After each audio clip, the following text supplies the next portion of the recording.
Okay, so one of the ways in which to teach and conceptualize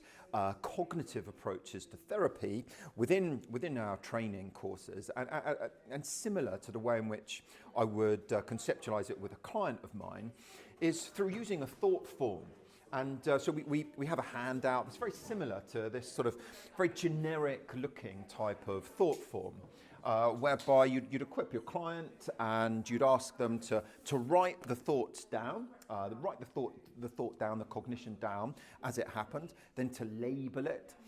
then to write down the negative impact of it using intelligent reasoning, then to dispute that particular thought and to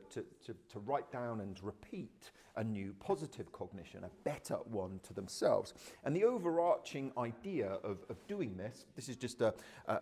single example, because there's lots and lots of other ways in which thought forms can be constructed. But the overarching aim is that initial automatic negative thoughts, negative cognitions are restructured, and they go through cognitive restructuring in order that their automatic thoughts and cognitions are actually better. And it's also one of the ways, so that's how we would use it with a client, for example, and equip them to help them become aware of the kinds of cognitions, the kind of way in which they communicate with themselves, and to dispute those cognitions, and then to update them ultimately.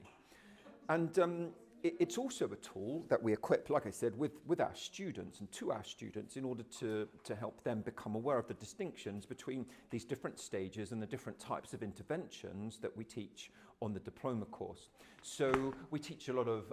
awareness types of processes and mindfulness types of processes and evocative imagery processes and gestalt awareness experiments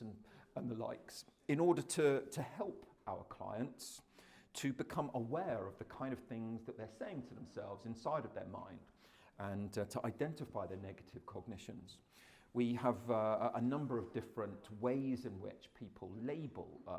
their cognitions and recognize that these things are usually quite typical to use and say, and it helps to normalize by labeling. And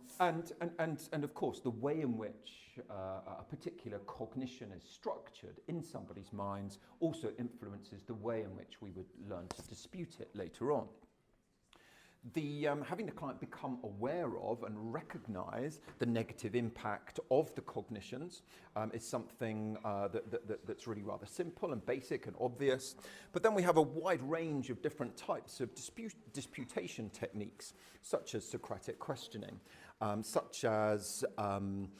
thought stopping, thought substitution, and a range of other things that we teach on the diploma to help their clients do those things. And then the positive cognition, ultimately, that they're going to say to themselves, either as a kind of well-worded affirmation, or using self-hypnosis skills,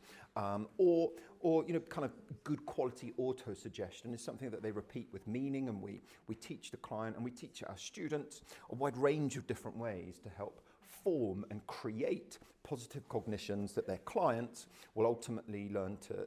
repeat to themselves in order to create a new automatic positive cognition with themselves, and ultimately leads to cognitive restructuring having happened.